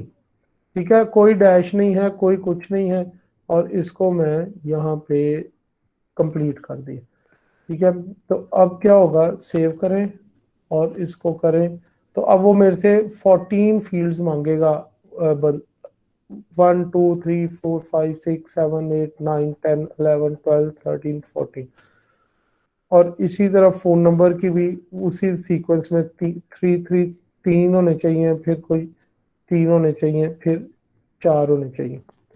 तो अब अगर दबाऊंगा तो वो जाएगा, लेकिन क्योंकि फॉर्म नहीं है गया। लेकिन अगर मैं इसको आईडी कार्ड के अंदर मैं वो डैश वाला सिस्टम चला दूंगा कि मुझे पता है यार डैश है मेरे आईडी कार्ड में 2, और मैं अब दबाऊंगा तो अब वो कहेगा कि जी ये पैटर्न मैच नहीं कर रहा, जिस पैटर्न में आपसे मांगा गया है उसी में एंटर करें। तो ये बड़ा इंपॉर्टेंट है।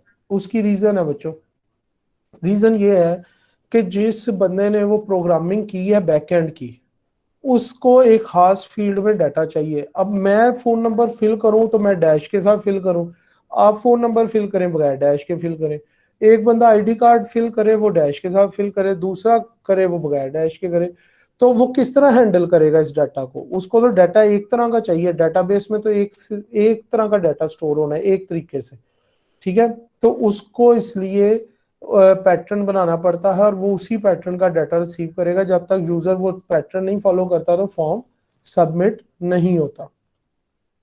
ठीक है, पैटर्न समझ आ गया बच्चों? Yes sir. चलो जी, नेक्स्ट है जी अब फिर हमारे पास एक एट्रीब्यूट है रिक्वायर्ड। रिक्वायर्ड का एट्रीब्यूट जिस फील्ड के अंदर डाल देंगे और उसकी वैल्यू भी रिक्वायर्ड लिख देंगे, उस फील्ड के बगैर आपका फॉर्म सबमिट नहीं होगा। तो अगर मैं इसके अंदर से फॉर एग्जांपल मैं जब कहता हूँ फर्स्ट नेम का एट्रीब्यूट जो है, फर्स्ट नेम के को मैं जाके कहता हूँ required is equal to required, alt F save. और अब हम करते हैं, अभी तक मैं फॉर्म सबमिट कर रहा था तो बेशक वो सबमिशन का एरर आ रहा था, लेकिन अब मैं सारा फॉर्म बाकी में कुछ ना कुछ डाटा डालता हूँ और मैं दबाता हूँ तो वो एक तो ये डैश खत्म करने का कह रहा है। ठीक है, ये क्यों नहीं लगा, हाँ वो रिफ्रेश नहीं था हुआ। Please fill out this field, उसने मुझे फर्स्ट नेम की फील्ड फिल किए बगैर सबमिट नहीं करने दिया। ठीक है, अब मैंने फर्स्ट नेम सब करके किया तो सबमिट हो गया, लेकिन अगर मैं फर्स्ट नेम को एम्प्टी रख के सबमिट कर रहा हूँ तो वो कह रहा है please fill out this field. तो यहाँ पे हमारे पास क्यों फर्स्ट नेम के ऊपर हमने क्या किया है कि एक रिक्वायर्ड का एट्रीब्यूट लगा दिया। तो जो सी फील्ड्स कंपलसरी होंगी उनमें आप ये एट्रीब्यूट्स लगा देंगे, उसके बगैर फॉर्म सबमिट नहीं होगा।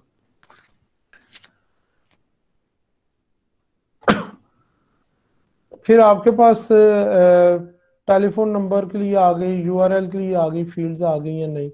ठीक है, ये उसके अंदर अब आप लोग इनको खुद थोड़ा सा एनालिसिस कर लेना कि ये किस तरह फील्ड्स यूज हुई हैं। Auto focus is another very important field कि जब कोई फॉर्म खुलता है तो ऑटोमेटिकली कर्सर उसके अंदर हो किसी फील्ड में। मतलब अभी मैं इसको रिफ्रेश करूं तो देखें कि मेरी किसी फील्ड के अंदर कर्सर नहीं ब्लिंक कर रहा। अगर मैं कीबोर्ड से कुछ टाइप करूंगा वो नहीं हो रहा, मुझे पहले फर्स्ट नेम की फील्ड के अंदर क्लिक करना पड़ेगा और अब मैं टाइप करूंगा तो होना शुरू हो गया। ठीक है, तो अगर मैं चाहता हूं कि बाय डिफॉल्ट मेरी जौन सी फील्ड भी जब भी उसके ऊपर कोई आए तो वो ऑटो फोकस में हो, यानी कि उसके अंदर खुद ब खुद कोई कीबोर्ड से टाइप करे तो वो टाइप होना शुरू हो जाए, क्लिक करने की जरूरत ना हो, तो मैं उस फील्ड को ऑटो फोकस कर दूंगा।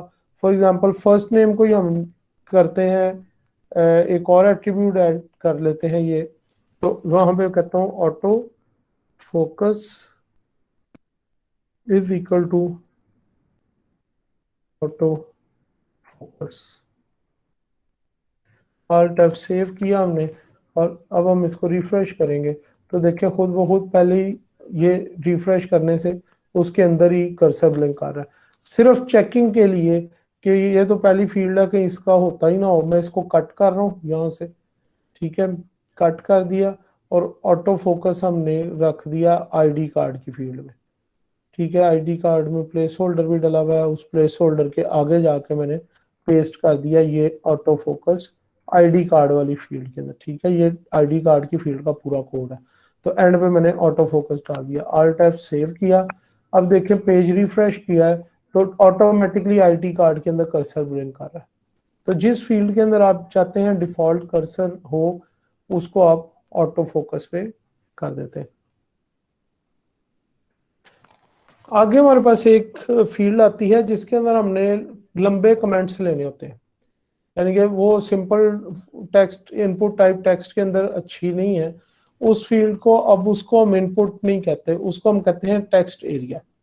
ठीक है, तो टेक्स्ट एरिया की फील्ड किस तरह बनेगी कि हमने जहाँ पे टेक्स्ट एरिया की फील्ड, फॉर एग्जांपल ये हमारे पास है टेक्स्ट एरिया, इसके अंदर हमें इसकी कॉलम और विड्थ वगैरह और रोज बतानी पड़ेंगी। ठीक है, टेक्स्ट एरिया टैग का नाम है, नेम अगेन उसके अंदर जरूरी है ताकि इस फील्ड के डाटा को भी सर्वर समझ सके ये कौन सा है। तो मैं इसको कहता हूँ जी कमेंट्स, इस फील्ड का नाम कमेंट्स है। नंबर ऑफ रोज बताने पड़ेंगे, नंबर ऑफ कॉलम्स बताने पड़ेंगे। तो रोज कितनी रोज की, फॉर एग्जांपल मैं कहता हूँ जी हमने 10 रोज की इसको बनाना है टेक्स्ट एरिया, और कितने कॉलम्स का, हम इसको कहते हैं जी हमने 30 कॉलम्स बनाना है। 30 कॉलम्स का मतलब 30 करेक्टर्स की विड्थ के बराबर। ठीक है, ये हो गया और हमारा मिनिमम रिक्वायरमेंट कंप्लीट हो गई। और कुछ हमने डिफॉल्ट टेक्स्ट लिखना है तो उसके अंदर प्लीज एंटर योर कमेंट्स, ये हमने डिफॉल्ट टेक्स्ट लिख दिया और ये हमने फील्ड बंद कर दी। ठीक है, उसका पूरा नाम लिखे text area, alt F save, और इसको जाके देखते हैं अगर कुछ स्पेलिंग मिस्टेक ना हुई। तो देखिए आपके पास ये बन गई। इसकी मुझे वेट्स कम लग रही है तो इसको मैं कहता हूँ जी 100 नम लॉक नहीं ऑन 125 की वेट्स इसकी कर दो करेक्टर्स की। और इसको हमने कॉलम क्यों नहीं बढ़े, ऑल्ट एफ सेव, सेव नहीं होगा ये।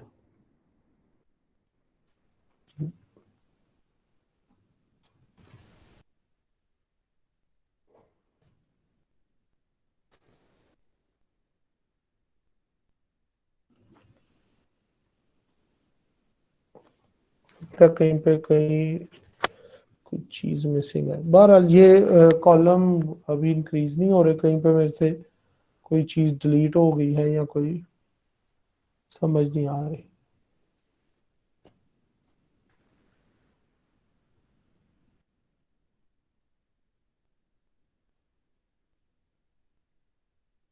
इस पे चेंज ही नहीं हो रहा। सर ये कॉलम बा- पूरा लिख के देखिए। नहीं पूरा नहीं बच्चे, इसी से बना है, इतना ही लिखना होता है। वो हो सकता है ब्राउजर का एक मिनट। हाँ कॉलम्स है, रोज एंड कॉलम्स।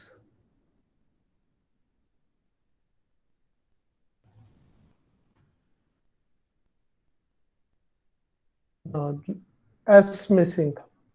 ठीक है तो 125 करें इसको अगर हम।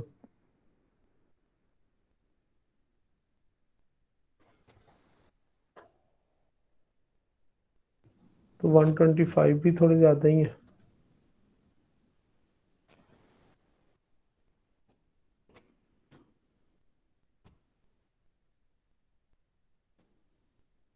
तो ये 100 कॉलम के ऊपर हमने, और ये तंग कर रहा है उसको,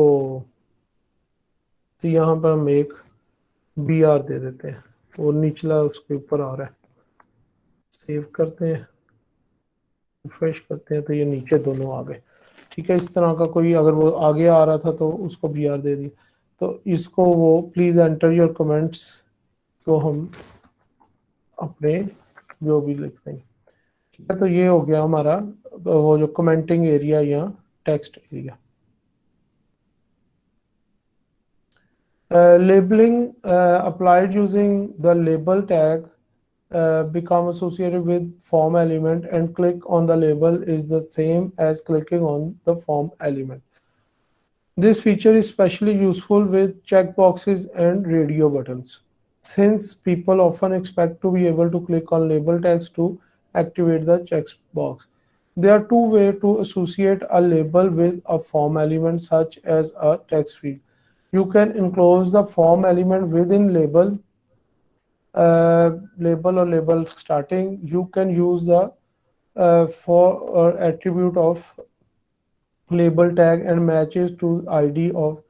अच्छा पॉइंट सिर्फ ये है, ये टेक्स्ट लंबे चौड़े पढ़ने की बजाय कि हम क्या करते हैं कि पैराग्राफ्स जो हमने ये बनाए हुए हैं इसके अंदर हम इसको इनपुट फील्ड्स को लेबल के टैग के अंदर लिख देते हैं सारे के। लेबल का क्या फायदा होगा, खास तौर पे वो कह रहा है चेक बॉक्सेस की सूरत में, कि आपके पास चेक बॉक्स अक्सर छोटा सा बॉक्स होता है, एग्जैक्ट उस पर आप क्लिक ना भी करें, उसके आगे लिखे हुए टेक्स्ट पे भी क्लिक करें तो वो चेक बॉक्स क्लिक हो जाता है। तो ये वाली फंक्शनैलिटी लाने के लिए आपको वो लेबल बनाना पड़ेगा उसको। जिस तरह ये पैराग्राफ है, label, this is label for feed one, input type, आगे जो भी है। अब जो मसलन मैंने ये जो नेम वगैरह ये सारा कुछ लिखा है, अगर ये मैं लेबल के अंदर लिख दूं, मसलन लास्ट नेम को हम करके देखते हैं, तो यहाँ में हम कहते हैं जी लेबल, स्टार्ट किया और लेबल के टैग को नेम के बाद एंड कर दिया। एक मिनट, इधर ही एंड होना है, नहीं इनपुट की फील्ड भी लेबल में ही आनी है। ठीक है, कंप्लीट यहाँ से लेके पैराग्राफ एंड होने से पहले लेबल एंड होगा।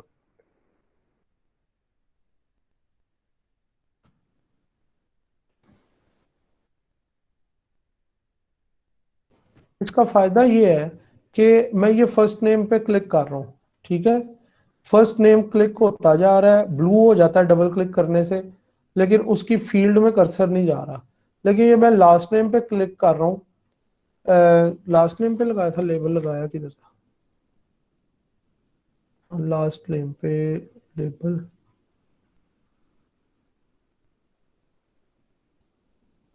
सर लेबल के स्पेलिंग गलत है लास्ट नेम पे। वही देख रहा हूँ। लाइव जो है ना बच्चों, कोई छोटी सी डेमोन्स्ट्रेशंस भी हो ना, उनमें बड़ी हर्डल आती है। तो लास्ट नेम पे जब लेबल पे क्लिक किया, देखें फर्स्ट नेम पे मैं क्लिक कर रहा हूँ तो वो खुद क्लिक होता जा रहा है, वो सिलेक्ट होता जा रहा है, ठीक है, लेकिन लास्ट नेम पे जैसे मैंने क्लिक किया तो वो उस लास्ट नेम तो जो सिलेक्ट हो रहा है या नहीं हो रहा, लेकिन सामने उसके जो बॉक्स है उसके अंदर चला गया। तो फील्ड्स के लिए तो हमें इसकी जरूरत नहीं होती, क्योंकि फील्ड काफी बड़ी चीज होती है, वो ऐसे ही क्लिक हो जाती है। लेकिन अगर आपने ऑप्शंस दी हो चेक बॉक्सेस की सूरत में, रेडियो बटन्स की सूरत में, तो अब एग्जैक्ट ऑप्शन पे क्लिक करना जरा सा कई दफा यूजर के लिए, अगर उसने बहुत सारी ऑप्शन सेलेक्ट करनी हो तो वो कंफर्टेबल नहीं फील करता, क्योंकि वो छोटी सी फील्ड होती है चेक बॉक्स की। तो उसके साथ अगर हम लेबल दे दें ताकि वो उसके पूरे कहीं पे भी क्लिक करे तो वो उसके अंदर आ जाए, उसकी वो वाली फील्ड सेलेक्ट हो जाए, तो लेबल का फायदा ये होता है। ठीक है, ये उसी की एक्सप्लेनेशन है आगे। फाइल अपलोड करने के लिए हमारे पास समटाइम्स होता है तरीका। ठीक है, ये कोड लिखा हुआ है जिसके अंदर फाइल अपलोड के लिए भी आपको ऑप्शन दी गई है। ठीक है, some text upload, input type is equal to file. ठीक है, तो अगर आप यहाँ पे इनपुट फील्ड बना देंगे, सबमिट से ऊपर हम बना देते हैं जाके, ये हमारे सबमिट के बटन थे, इनसे ऊपर हम एक फील्ड बनाते हैं उस पैराग्राफ के अंदर ताकि एक नई लाइन पे बने। इनपुट टाइप, इनपुट का टैग है, टाइप का एट्रीब्यूट है, इज इक्वल टू फाइल। ठीक है, और ये हमारे पास एक फील्ड बन गई। अब इसके अंदर और क्या क्या चीजें डालनी है वो हम बाद में देखें, लेकिन पहले इस फील्ड को ला के देखते हैं। ठीक है, ये चूज अ फाइल डिफॉल्ट आ गया। अगर मैं इसके ऊपर कुछ लिखना चाहूँ तो मैं वो भी लिख सकता हूँ। अब ये देखें, मैंने सिर्फ इनपुट टाइप की कमांड यूज करके उसको एट्रीब्यूट दिया है फाइल टाइप का, तो वो सारी बैकएंड कोडिंग, ये देखें चूज फाइल पे क्लिक किया, मेरे ब्राउजर की विंडो ओपन होके आ गई। ठीक है, यहाँ से मैं डेस्कटॉप पे जा सकता हूँ, यहाँ से मैं अपने फोल्डर्स में जा सकता हूँ और कोई फाइल सेलेक्ट कर सकता हूँ। ठीक है, मैं कोई फाइल सेलेक्ट की है तो यहाँ पे वो फाइल नजर आने लग पड़ी है। ठीक है, अब जब सबमिट का बटन दबाऊंगा तो इन फील्ड्स का डेटा के साथ साथ ये फाइल भी अपलोड हो जाएगी।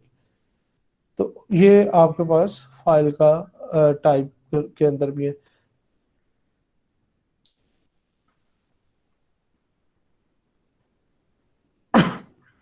जब बस मेरे ख्याल से आप लोगों के लिए इतना ही काफी है। आगे ये पीएचपी वाला पार्ट है, ये सिर्फ वैसे ही बताने के लिए है कि जो आपको रिसीविंग एंड वहां पे लगा होगा बैक एंड पे, जिसने वो फाइल रिसीव करनी है या ये डाटा रिसीव करना है, उसका कोड इस तरह होगा जिसमें इफ कंडीशंस भी होंगी और echo is equal to printf होता है। जिस तरह आप सी में प्रिंट एफ करते हैं या सी प्लस प्लस में सी आउट करते हैं, पीएचपी में वो इको होता है। इको के अंदर वो बता रहा है क्या शो करो यूजर को, द फाइल, जो भी फाइल का नाम होगा उसका इज अपलोडेड, यानी कि ये आपको एक मैसेज इको कर रहा है अगर फाइल अपलोड हो जाएगी। तो ये एक छोटा सा स्क्रिप्ट है जो आपसे रिलेटेड नहीं है, अभी आपको जरा समझ नहीं आएगा। बस इस तरह की प्रोग्रामिंग हुई होती है जिधर जाके ये फॉर्म का डाटा सबमिट होना होता है। जी बच्चों, ये था आज का लेक्चर। नेक्स्ट जो इसकी सेशन होगा ऑब्वियसली वो हमारा थर्सडे को है इंशाल्लाह, अल्लाह मियां ने चाहा तो उसके अंदर इसी सेशन, ये जो आज लेक्चर हुआ है इसकी उसके अंदर टास्क आपको मिलेंगे, लैब टास्क फॉर्म से रिलेटेड, और हो सकता है एक आध चीज को पिछले में से भी हो उसको कंपनसेट करने के। कोई क्वेश्चंस बच्चों?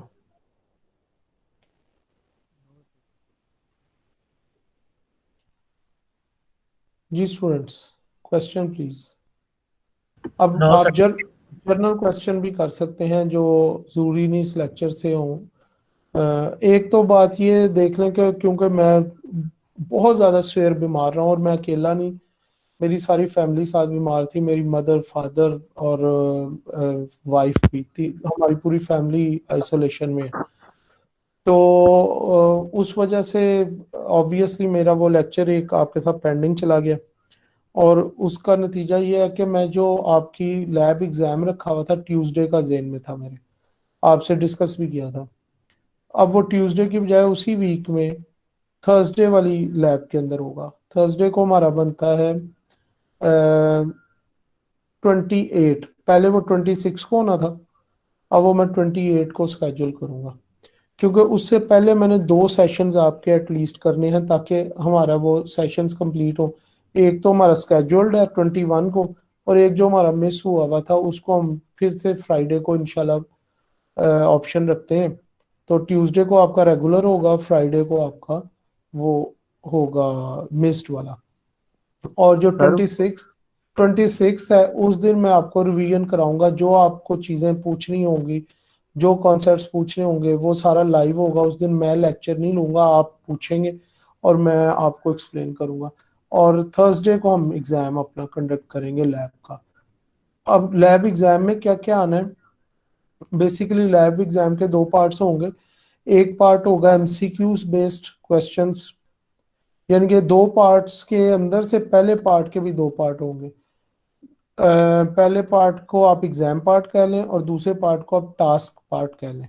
एग्जाम पार्ट के अंदर एमसीक्यू क्वेश्चंस होंगे और एक आध कोई कंसेप्ट आपसे रिटन फॉर्म में भी होगा।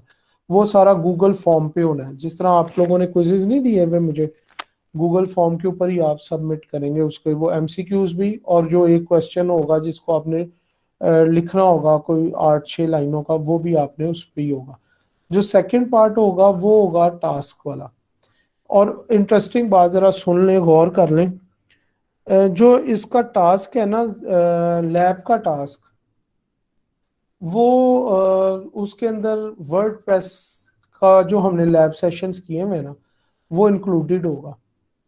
और HTML को मैं ले जा रहा हूँ आपके थ्योरी के पेपर में, वो मैं आपको बताऊंगा, परेशान नहीं होना। आपको नेक्स्ट वीक के अंदर उसका सारा थ्योरी के, असल तो आपका ज़्यादा जो परसेंटेज लगनी है वो थ्योरी के पेपर में से लगनी है। तो HTML का मैं आपको थोड़ा सा क्वेश्चन एक दूंगा थ्योरी में, और इसीलिए मैं वर्ड प्रेस को ला रहा हूँ इसके अंदर। उसकी रीज़न है, थ्योरी के अंदर HTML तो दी जा सकती है, थ्योरी में वर्ड प्रेस नहीं दिया जा सकता। जबकि लैब टास्क के अंदर मैं आपको वर्ड प्रेस के कुछ टास्क दूंगा, वो आपने नई इंस्टॉलेशन तैयार रखनी है, उसके ऊपर आपने उसके स्क्रीनशॉट्स लेते जाने और मुझे सबमिट करना। मैं खुला अच्छा खासा टाइम दूंगा आपको वो करने के लिए, ठीक है। तो अब दोबारा एक दफ़ा मैं उसको इकट्ठा कर रहा हूँ कि अभी लैब पे कंसंट्रेट करें। नेक्स्ट वीक में आपकी लैब का एग्ज़ाम है, और वो एग्ज़ाम होगा आपका HTML के, उसके अंदर आएंगे MCQs और CSS के MCQs आएंगे उसमें। जो टास्क होगा वो होगा वर्डप्रेस से, 2-3 टास्क होंगे, ठीक है। कोई क्वेश्चन है तो पूछें अभी। सर ये प्रोजेक्ट भी वर्ल्ड प्रेस का होएगा और ये लैब भी वर्ल्ड प्रेस की ही होगी? बच्चे टास्क होंगे ना छोटे छोटे से, वो जो प्रोजेक्ट होगा वो तो कंप्लीट आपने मुझे चीज बना के देनी होगी ना, ये तो छोटे ठीक छोटे टास्क होंगे। और वो ठीक टास्क कंप्लीट करके आपने स्क्रीनशॉट ले लेना है। कहते हो तो सर मैं वो कहते हो तो मैं HTML कर देता हूँ, कोई मसला नहीं। नहीं ठीक है सर, वर्ल्ड प्रेस पे ही सही है। इट्स अप टू यू, जो ज्यादा स्टूडेंट्स जिस पे एग्री करते हैं, मैं टास्क उसमें से ले लेते हैं। वर्ल्ड प्रेस सही है सर। सर वो मैंने आपसे पूछना था कि मैंने ना लोकल होस्ट पे ना पूरी वेबसाइट बनाई थी, तो जब मैंने अच्छा। लैपटॉप अपना बंद करके रखा ना, उसके बाद हम्म अगले दिन जब मैंने ओपन किया तो सर जी वो मैं लिख रहा था वहाँ पे गूगल पे, वो क्रोम पे, हम्म लेकिन वो वेबसाइट आई नहीं रही थी, वो बंद हो गई थी। लेकिन मेरे वो पड़ी हुई है सी ड्राइव पे। लेकिन बच्चे वो तेरा जैम्प चल रहा है? जैम भी बंद हो गया ना, वो दोबारा इंस्टॉल कर रहा है लेकिन हो ही नहीं रहा था। कह रहा है नवी वो बनाओ, दोबारा से सारा इंस्टॉल करो। जैम्प को दोबारा इंस्टॉल करो कह रहा है? नहीं जैम को नहीं सर, वो कह रहा है दोबारा से नवी वेबसाइट बनाओ। अगर तो वो सारी वैसे ही पड़ी हुई है ना, वो जिधर पड़ी हुई है उसको HT डॉक्स में कॉपी कर दे, चल जाएगी। HT डॉक्स में? हाँ, ये मेरी स्क्रीन नजर आ रही है? Yes sir. ये देख, मैं जा रहा हूँ, ये C ड्राइव में मेरे पड़ा हुआ है। अब मुझे नहीं पता तूने कहाँ जैम्प इंस्टॉल किया। ये तुम्हें यहाँ पे मैं लार्ज आइकन कर देता हूँ, व्यू करके, ये लार्ज आइकन्स, ये लार्ज आइकन्स हो गए, ये जैम्प नजर आ रहा है। अब तुमने जहाँ पे जैम्प इंस्टॉल किया हुआ है वहां पे होना चाहिए। उसको डबल क्लिक किया, तो ये जैम्प के अंदर दोबारा मैं आइकन्स को कर देता हूँ लार्ज आइकन्स। जैम्प के फोल्डर में ये आपको एक फोल्डर नजर आएगा जिसका नाम है htdocs। एक किधर गया ये htdocs। इसको डबल क्लिक किया, इसमें सारी साइट्स पड़ी होती हैं जो आपकी जैम में चलनी होती है। ये मेरी वो फर्स्ट साइट पड़ी हुई है जो मैंने सबसे पहले एग्जांपल दी थी, और ये मेरी SMM वाली साइट पड़ी हुई है। तो अभी मैं चलाऊंगा नहीं चलेगी क्योंकि जैम्प नहीं चल रहा। ये देख, मैं अभी ये तेरे सामने स्क्रीन के ऊपर गया हूँ, मैंने यहाँ पे लिखा है लोकल होस्ट /SMM, नहीं चलेगी क्योंकि मेरा जैम्प नहीं चल रहा। तो अभी वो ये this site can not be reach. लेकिन अगर मैं यहाँ से जाके अपना जैम्प को ऑन कर लूंगा, ये देख ये जैम्प ऑन हुआ, इसकी ये अपाची सर्विस को स्टार्ट करना है, ये ग्रीन हो जाएगी अभी, ये येलो है अभी, ठीक है, पहले रेड थी बंद हुई। ये SQL सर्वर को स्टार्ट किया, जब ये दोनों चीजें स्टार्ट हो जाएंगी, ठीक है, ये दोनों ग्रीन हो गई। अब इसको जाके मैं इसी को रिफ्रेश करने लगा हूँ, ये देख अब टाइम लगेगा थोड़ा सा वो सर्वर को कम्युनिकेट करते हुए। मैंने रिफ्रेश का बटन दबाया हुआ है, नीचे लिखा आ रहा है वेटिंग फॉर लोकल होस्ट। ठीक है, लेट्स सी कितना टाइम लगाता है भाई। बहुत स्लो हुआ है मेरा कंप्यूटर असल में। चलो भाई, लोड को दबाएं, बस ये आ जाएगी अगर तेरे में थोड़ा हौसला है, देख लो वेट करके। ये देखिए ये आ सर गई। ये रैम में एरर भी आ रहे हैं कुछ। बच्चे वैम्प के अलावा भी ऑप्शंस है, मैंने आपको पहले कहा था वैम्प कर लो, WAMP। उसके अलावा भी बहुत सारी ऑप्शन, ये मैं आपके सामने एक गूगल क्यूरी करने लगा हूँ, ये आप मेरी स्क्रीन देखें। अपाची अपाची असल में चाहिए ना, Apache web servers for local host. तो आपको लंबी लिस्ट मिल जाएगी और उसमें से कुछ मैं आपको बता भी दूंगा कि कौन से अच्छे हैं अगर मुझे लिस्ट मिलती। जैम्प आ रहा है,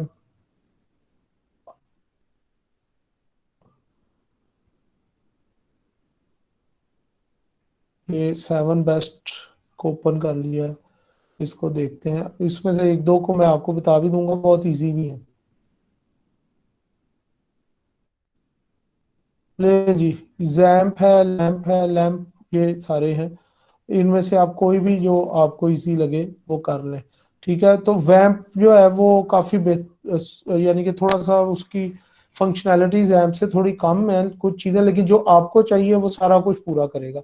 तो ये ज़रा कम रिसोर्सेज पे भी चल जाता है। इनमें से मैंने वैम्प यूज़ किया हुआ ज़्यादा, एक में दो मैंने और यूज़ किए हुए, वो इधर नहीं लिखे है। किधर गया कोई, इधर उनमें से नहीं लिखा है नजर। खैर, अगर आप इस तरह करें ना लोकल होस्ट के लिए सर्वर्स, तो काफ़ी ऑप्शंस हैं। मेरे पास एक इंस्टॉल था, जेन में नहीं आ रहा नाम, वो बहुत इजी है। सर वो बहरहाल आप अवार्ड सर्च कर लें। स्पेस, जी अवार्ड स्पेस। नहीं, वर्डस्पेस तो ऑनलाइन है ना बच्चे। मैं एक मिनट, मैंने उसके ऊपर लेक्चर भी बनाने की सोची थी, वो कहीं पे मेरे पास पड़ा होगा, let me see. Introduction to computing, लारागोन, इसके ट्यूटोरियल पढ़ा, ये बहुत इजी है। मैं यहाँ पे सर्च करके बताता हूँ, जिसका नहीं चल रहा ना वो इसको ट्राई करे, लैरागोन को। लैरागोन पोर्टेबल है, इजी है, और बड़ा यानी कि जबरदस्त चीज है। ये भी ये लेटेस्ट है जैम्प के लिए। मैं जैम्प पे इसलिए रहा हूँ कि मैंने जैम्प यूज किया हुआ है ना, मैंने लैरागोन यस सर। ज्यादा यूज नहीं किया हुआ, लेकिन इसके रिव्यूज बहुत अच्छे आ रहे हैं और ये जैम्प को काट जाएगा बड़ी जल्दी लग रहा है। तो आप ये लैरागोन ट्राई कर लो अगर जैम्प नहीं चल रहा। इसका पोर्टेबल का मतलब पता है क्या है? पोर्टेबल का मतलब ये है कि आपको इंस्टॉल भी ना करना पड़े, वो एज अ रनेबल फाइल चलेगा। तो आप पोर्टेबल वर्जन इसका डाउनलोड कर लो। इसके अंदर जब आप डाउनलोड के पेज पे जाओगे ना, तो आपके पास सारे वर्जन आ जाएंगे। यहाँ पे ये डाउनलोड पे क्लिक करें और यहाँ पे से आप एडिशन देख लें, फुल लेना है कौन सा लेना है, तो आप ये पोर्टेबल ले लें, 18 MB का सारा है। तो इसके ऊपर ट्राई कर लो। थोड़ा सा वो आपको ट्यूटोरियल देखना पड़ेगा, कोई यूट्यूब वीडियो देख लेना या कोई जिसमें इसकी वो कहाँ पे साइट्स, जिस तरह इसमें HT डॉक्स नहीं होगा, इसका कोई अपना फोल्डर होगा ठीक है सर, जिसमें मेरा रखा। चल पड़ा है। चल पड़ा नहीं। आपकी ये सर्विसेज बंद हुई होंगी, आपने ये बंद की होंगी। यस सर, ये मैंने अभी ऑन करी है, स्टार्ट हो गया। हाँ, चलो। नहीं बच्चों, और कोई क्वेश्चन? सर ये अवार्ड स्पेस पे डोमेन नेम में ना आईपी नहीं क्रिएट हो रहा वो। डोमेन डोमेन नेम में आईपी नहीं क्रिएट हो रहा, मुझे नहीं समझ आई क्या कह रहे सर ये मैं पिक शेयर करता हूँ स्क्रीन। हैं। बताएं बताएं।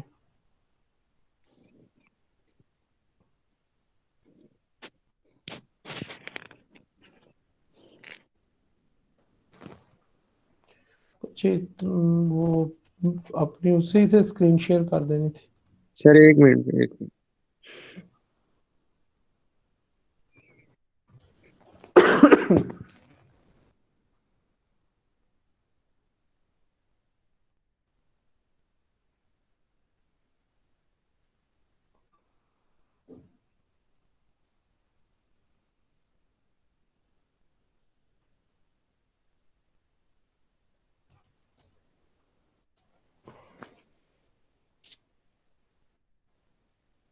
जो बच्चे जिनको कोई क्वेश्चन नहीं, वो जा सकते हैं। बाकी मैं ये इसके साथ देख लेता हूँ, फैजान के साथ, कि इसका क्या प्रॉब्लम है, और अगर किसी और ने भी कोई प्रॉब्लम डिस्कस करनी है तो वो उतने में पूछ ले।